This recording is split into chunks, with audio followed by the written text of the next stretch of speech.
सारा अंग्रेजी से बढ़िया तो देसी हवे होला। कम से कम जितना तेजी से चढ़ेला उतने तेजी से उतर भी जाला। तुम शराब ऐसे पीते हो यार, जाने मने दूध पी रहे हो। वो भी बिना पानी और सोडा के। हैंगओवर तो होगा ही ना।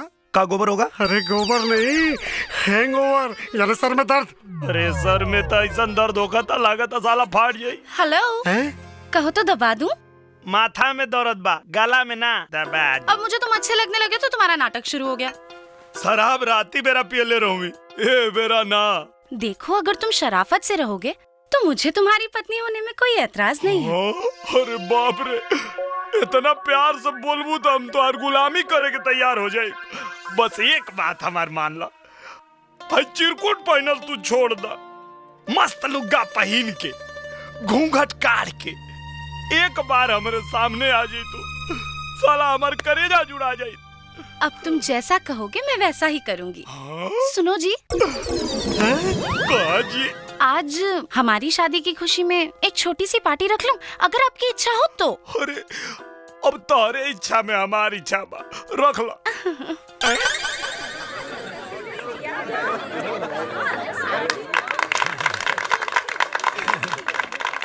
हाय फ्रेंड्स, ये है मेरे हस्बैंड निरहू कुमार यादव। कैसी लगी हम हस्बैंड वाइफ की जोड़ी? बहुत बढ़िया, जैसे मर्सिडीज के साथ ट्रैक्टर को बांध दिया गया हो। ट्रैक्टर नहीं, गांव का नमूना है ये। सड़ी हुई जीन्स, सड़ा हुआ कुर्ता और गले में गमछा, वाह भाई वाह। इससे अच्छे कपड़े तो हमारे घर के नौकर पहनते हैं। भाई इसके कपड़ों पे मत जाना, ये आदमी दिखने में सीधा साधा एक नंबर का सातिर है, सातिर। सोना के करोड़ों की दौलत देख के इस भीख मंगे की आंखें चकाचौंध हो गई है। धक्के मार मार के ये बेचारी इसे घर से बाहर निकालना चाहती है, पर ये जोक की तरह इसे चिपक गया है यार।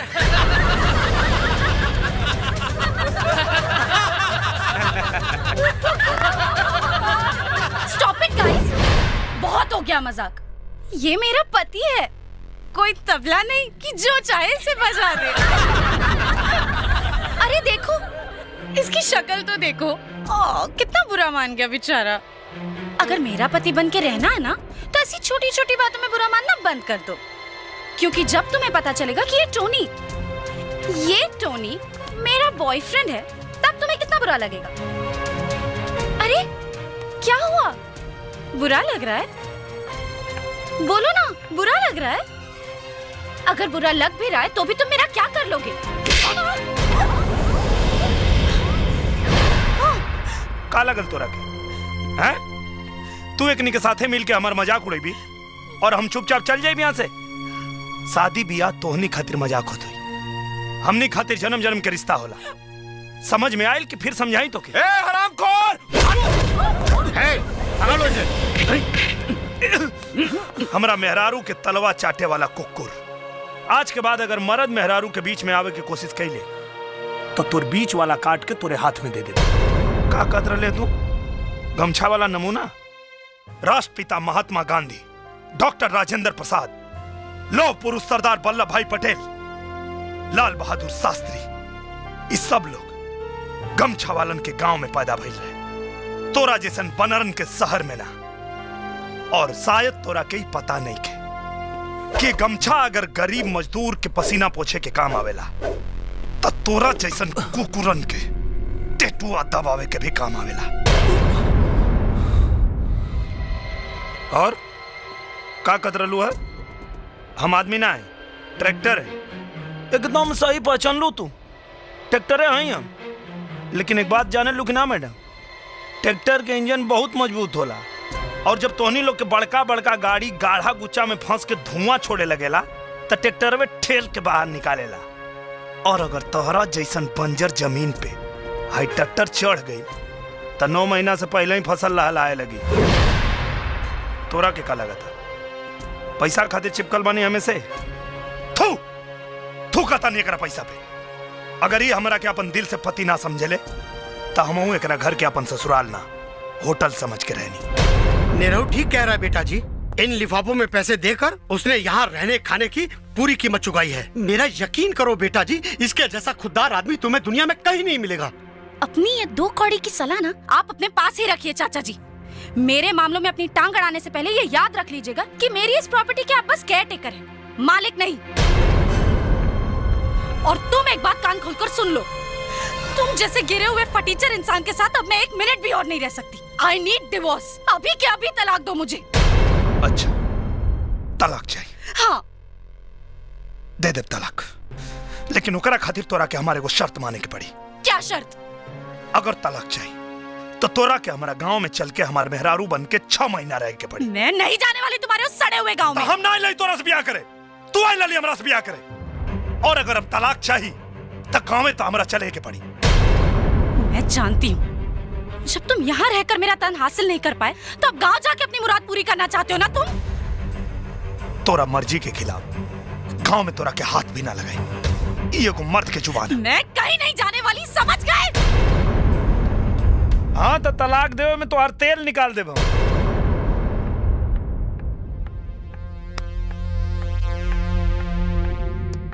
अरे इतना क्या सोच रही है यार, इस जानवर से पीछा छुड़ाने का इससे बढ़िया रास्ता और कोई नहीं है। अंजना सही कह रही है, सिर्फ 6 महीना तुझे उसके गांव में सड़ना पड़ेगा, उसके बाद जिंदगी भर तुझे उससे छुटकारा मिल जाएगा।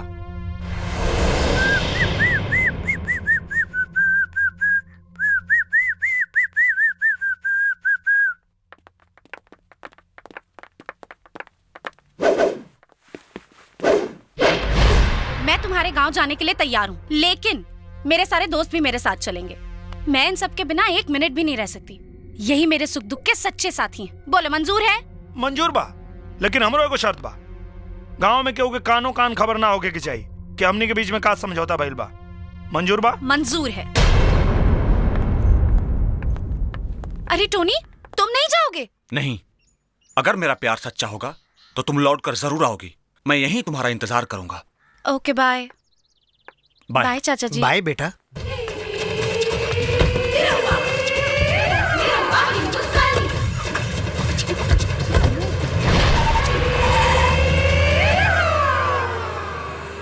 तुम्हें क्या लगता है वो वापस आएगी? Yes, of course she will come. वो मेरे बगैर एक दिन भी नहीं रह सकती। तुम अपने आप को बहुत समझदार समझते हो। Yes, I am. मुझको तो बेवकूफ नजर आते हो। बेटा, चिड़िया तो उड़ गई।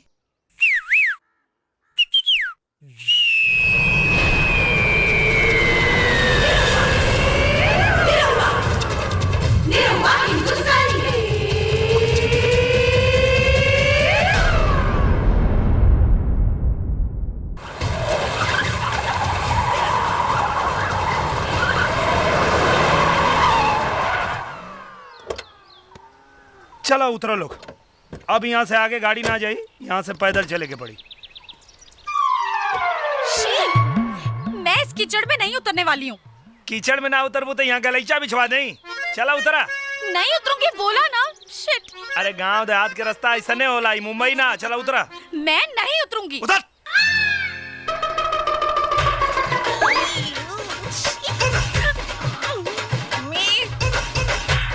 अब थोड़ी के दूर हो।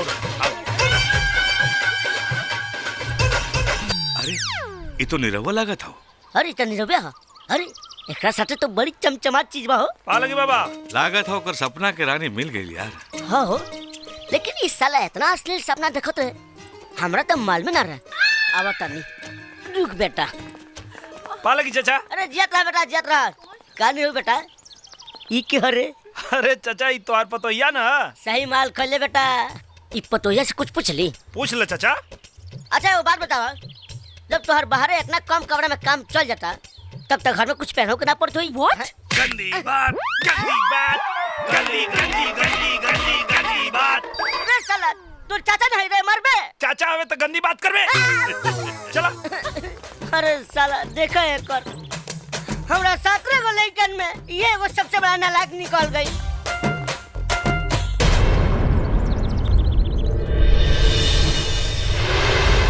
कारण निरहुआ, अरे बड़ा जबरदस्त आइटम लेके आइल बड़े रे। अरे कहाँ मिलली मुजफ्फरपुर के लीची रे? मुंबई के फारस रोड में कि बनारस के दाल मंडी में? ये किसको आइटम बोला? रुको लोग, एक समझा क्या होता नहीं। बनारस से ले आई चाहे बंबई से, तोरा बहन से शकल नहीं के न मिलत। जबान संभाल के बोल। का कह रहे हमरा से कि अगर हमार सपना पूरा हो जाई तो आधा मोच में घूमे तू हैं? एक बाप के औलाद होवे तो घूमे आधा मोच में। ये लंगूर के हाथ में अंगूर ना लग सकेला। कुछ ना कुछ नौटंकी जरूर है। जबले नौटंकी का पर्दाफाश ना कर दे अपन मोच ना बढ़ाए। चाचा चाची लगाताड़ी। माई बाबूजी का भेल रे? काहे त चिल्लात बारे? बाबा चाचा के सपना बड़ा सुंदर बा। सामने देखा बाबूजी।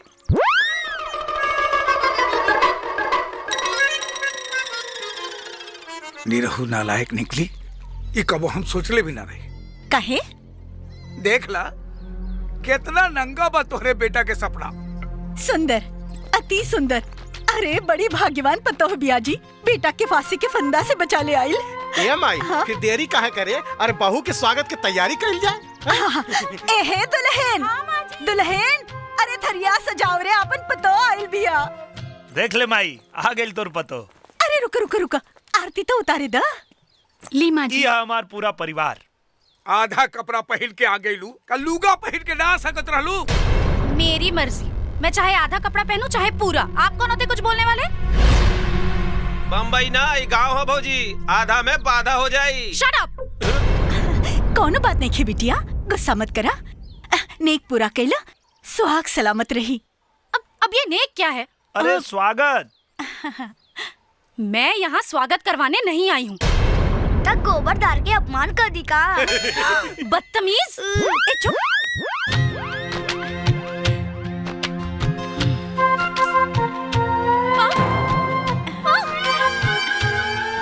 ए जो दौरे लेके आओ रे। अब ये दौरी क्या है? अरे घर में डेग रखे से पहले दौरी में डेग रखल जाला। डेग?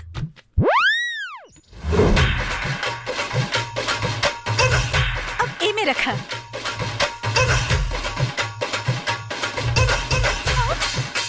नहीं करना मुझे सब।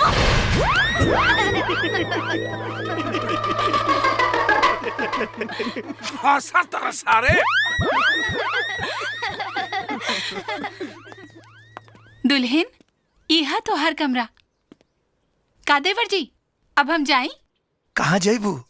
तू नेक पुराला? ना बाबा ना, बचल कुचल नेक तू ही पुरावा। हम जात बानी। अरे आवा। ये कमरा? मैं इस कमरे में रहूंगी? Are you mad? यहाँ तो एसी भी नहीं है।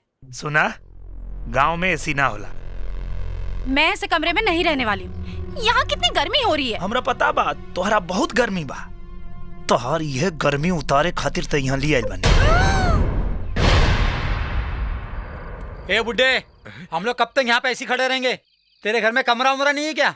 अरे तक हमरा माथा पर बैठबे, जो ने खटिया रखल बा, बैठ तू लोग हुआ जाके। जी बाबूजी। ये सपना तू कब से देख रहा बड़ा बेटा? बाबूजी बचपने से।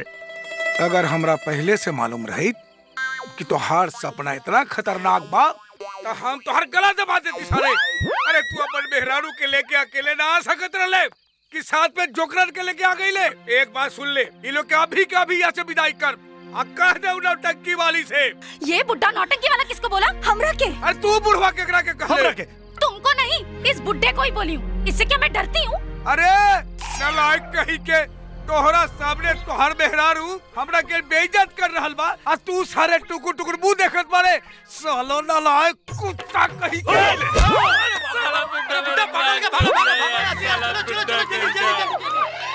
अरे साला मुंह का देखत बारे, चप्पल लेके आओ।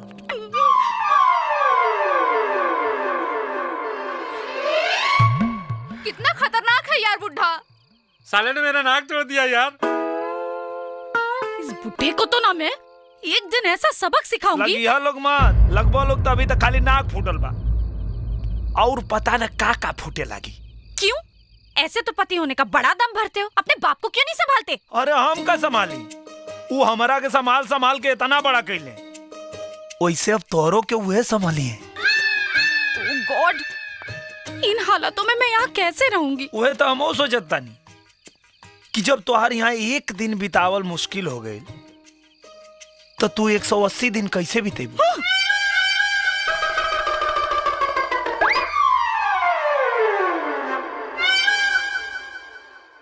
चला लोगन, खाना खाला, खाना तैयार बा।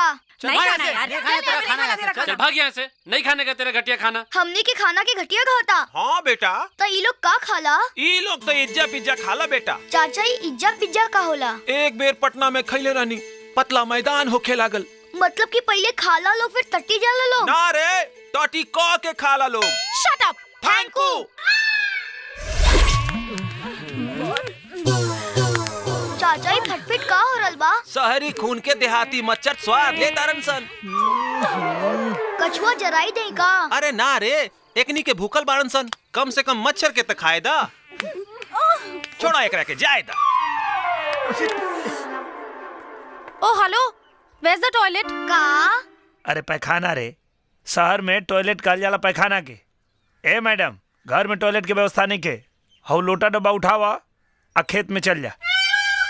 क्या बकवास कर रहे हो? हम लोग सब टॉयलेट करने खेत में नहीं जाने वाले। जाके खेत में करे के बाद कर आ ना तो मोर। शिट। का? कुछ ना रे, दतवन कर। अरे यार, ये लोग तो कह रहे हैं कि टॉयलेट करने के लिए खेत में जाना पड़ेगा। क्या? खेत में? हम लोग नहीं जाएंगे खेत में। इम्पॉसिबल है यार। Oh shit.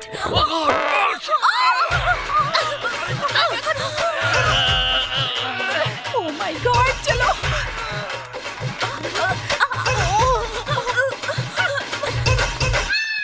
का देखत रे? इतना कम पानी? इतना पानी में तोहार ना हो सकी का? ना। अरे सार, इतना पानी में तो हमनी के तीनों निपट ले। क्या बात कर रहा भाई? हाँ। अरे मर्दे, रात के कुछ खैले नहीं खाता, हगबा का जा जल्दी ना तो वो गिर जाला। जा जा जा। भैया, हम निपट के आवतनी। जो जो जो, करे तू जीवे। नहीं।